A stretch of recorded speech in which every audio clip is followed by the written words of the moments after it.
साहब देखें, हुकूमत जितने ही प्रोसिक्यूशन केस को प्रोलॉन्ग करने की कोशिश कर रही है वो सारी चीज़ें झूठ सामने आ रहे हैं। आपने साइफर का देखा कितना उसको प्रोलॉन्ग किया, तोशा खाना को प्रोलॉन्ग किया। इद्दत का केस हमने बहस करके जिस दिन फैसला होना था उस दिन इस केस को शाहरुख अब्दुल ने हाई कोर्ट भेज दिया। जब हाई कोर्ट भेजा तो हाई कोर्ट के जज साहब ने अफजल मजोका साहब को रेफर किया और साथ डायरेक्शन दी कि आपने अपील जो है वो 12 जुलाई तक कंक्लूड करके फैसला करना है। सस्पेंशन की एप्लीकेशन पे फैसला हुआ और हम उसको 12 जुलाई तक अपनी अपील जो है, हमारे दोनों वकला जो हैं वो अपनी अपील को आर्गू कर चुके हैं। इस दौरान फिर वो उसको प्रोलॉन्ग करने के लिए उन्होंने एक एडजर्नमेंट एप्लीकेशन दी जिसको हमने रिवीजन में चैलेंज किया। उन्होंने रिवीजन में चैलेंज किया, जज साहब ने वो एप्लीकेशन खारिज कर दी कि क्योंकि मुझे हाई कोर्ट का हुक्म है, अगर हाई कोर्ट को स्टैंड ना करे तो मैं नहीं कर सकता। उस आर्डर को फिर असील कर दिया रिवीजन में, वो उसी जज साहब के पास लगी, मियां गुल साहब के पास, और अभी आर्गू होने के बाद वो जो रिवीजन है वो भी खारिज हो चुका। और अब 12 जुलाई 3 बजे तक अफसल मजोका साहब ने दोनों अपीलों पर बुशरा बीबी और इमरान खान की इद्दत के केसों पे फैसला करना है। तो इसको आप लिंगाराम तो नहीं कर सकते, कितना प्रोलॉन्ग करेंगे? आपको पता है 180 मुकदमात को जिस तरीके चलाया जा रहा है, चलाने का मकसद क्या है कि खान कुछ बात मान जाए।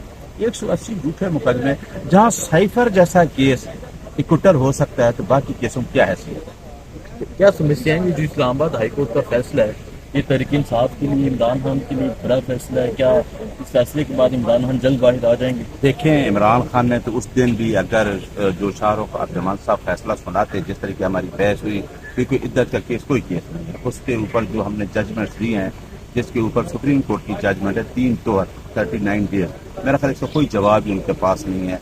और वो सारे गवाह भी जो शटर हो चुके हैं उनके जो गवाह पेश किए, इद्दत का केस इक्विटल का केस है। हसनैन साहब सिर्फ इसको लंबा करना है। हाई कोर्ट ने जो फैसला दिया है उन्होंने ये कह दिया है कि क्योंकि अपील अपने 12 जुलाई तक करनी है, खान साहब इंशाल्लाह मैं देख रहा हूँ कि 12 तारीख को बाइज्जत तरीके से इस इद्दत केस में खान साहब की और बीबी की इक्विटल होगी। जलसों के हवाले से तहरीक इंसाफ का क्या प्लान है? ये रिसेंटली जलसा होना था, तहरीक इंसाफ के प्लान बहुत मायूस हुए। देखें, जलसे के ना होने की बिल्कुल आपकी बात ठीक है, कार्यक्रम मायूस क्यों ना हूँ, अवाम ने हमें वोट दिया 8 फरवरी को, अवाम तो 8 फरवरी को बाहर निकली है। अब हमारा काम है लीडरान का कि अवाम को 8 फरवरी के बाद जिन्होंने वोट दिया फॉर्म 15 फॉर्म 45 के ऊपर, हमारा हर कैंडिडेट 40-50 हज़ार की लीड से जीता है।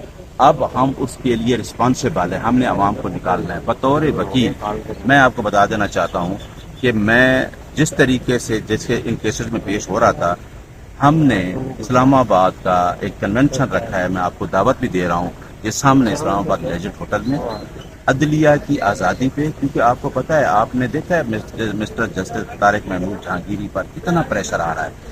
क्या वो 3 हल्कों का रिजल्ट जो हर आदमी को पता है वो रिजल्ट सुनाना चाहता है, जो वकला को भी जानता है और इन हल्के के दोनों कैंडिडेट्स को, लेकिन फैसला क्या करना चाहता है? आज़ाद अदलिया का। आज़ाद अदलिया को दबाने के लिए, उनको कंप्रोमाइज पे लाने के लिए दबाव रसूल पर।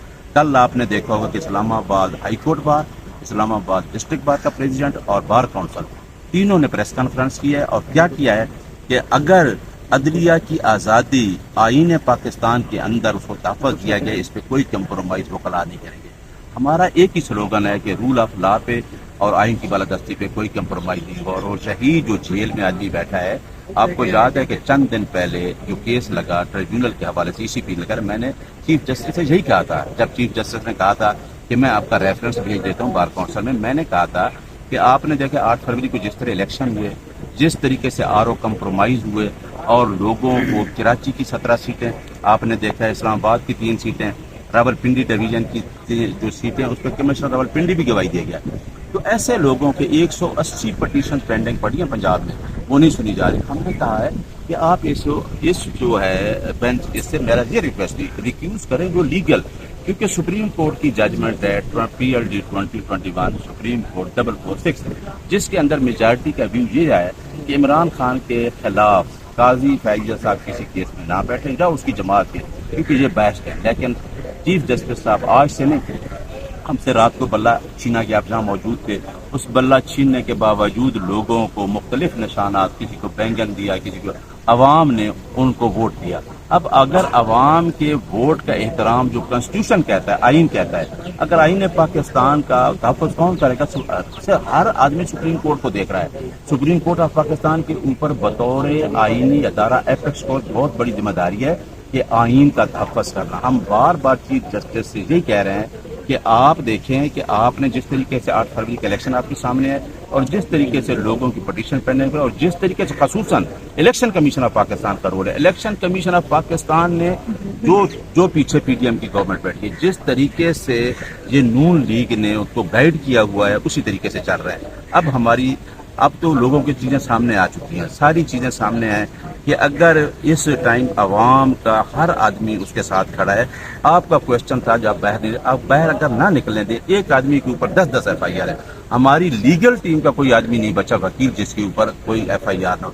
میں پرسوں ترنول تھانہ کی ہوں، آپ کے یوٹیوب پر 4 لوگ جو عدلیہ کی آزادی جو آئین دیتا ہے، آپ کو آئین کا آرٹیکل 96 19 اجازت دیتا ہے آپ کے میڈیا کو کہ آپ لیگل معاملات کو کوریج کرنا یا آزادی حق رہ دیجیے. آرٹیکل 16 17 18 19 یہی آزادی دیتے ہیں. آج میں نے ایک اور نوٹیفیکیشن دیکھا ہے کہ آپ کی ہر کال کو انٹرسپٹ کر سکتے ہیں.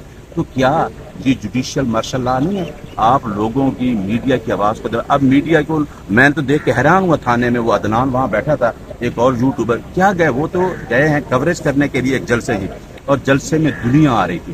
اور وہ دنیا آپ تو ہمیشہ کوریج کرتے ہیں، وہ لوگ آ رہے تھے جو آزادی کے خواہاں ہیں، جو چاہتے ہیں کہ اس ملک میں جو عمران خان نے خواب دیکھا ہے ریاست مدینہ کا، ویلفیئر اسٹیٹ کا، فلاحی ریاست کا، شاید ہمارا بھی کوئی پوچھنے والا. لیکن مافیا اشرافیہ جو چند لوگ ہیں وہ کبھی بھی پاکستان کو نہیں چھوڑیں گے. آپ نے پاکستان کو، آپ اور ہم نے ہمت کرنی ہے. ہماری لڑائی قانونی ہے، کسی ادارے کے خلاف جنگ نہیں ہے. آئینی اور قانونی جو جنگ ہے پاکستان ان کے ہاتھ سے کھینچ کے عوام کو دینا ہے. عمران خان کا ذاتی کوئی ایجنڈا نہیں ہے. اگر وہ 3 کینسر ہسپتال بناتا ہے، ویلفیئر کے کام کرتا ہے، نہ اس کی کوئی انڈسٹری ہے، نہ وہ کوئی سرمایہ دار ہے، نہ وہ جاگیردار ہے. ایک آدمی ایک سلوگن لے کے بیٹھا ہے کہ میں بھی اسی طرح کہتا ہوں کہ جس طرح ریاست مدینہ کا کنسیپٹ یورپ اٹھا کے آگے چلا کہ پاکستان بھی آگے جائے. اور میں آپ کو بتا دینا چاہتا ہوں انشاءاللہ چند دن رہ گئے ہیں، پاکستان کی عوام ساتھ کھڑی ہے. اس عوام سے جو انقلاب آ رہا ہے، انقلاب یہ ہوگا کہ پاکستان کی عوام کو سہولت ہوگی. اب تو عوام کرش ہو چکی ہے. تو مجھے امید ہے، اور اس بلڈنگ سے بھی جہاں ججز بیٹھے ہیں ان سے بھی ریکویسٹ ہے کہ ان کے اوپر بہت بڑا کہ جس معاشرے میں عدل نہیں ہوتا وہ معاشرہ قائم نہیں رہ سکتا.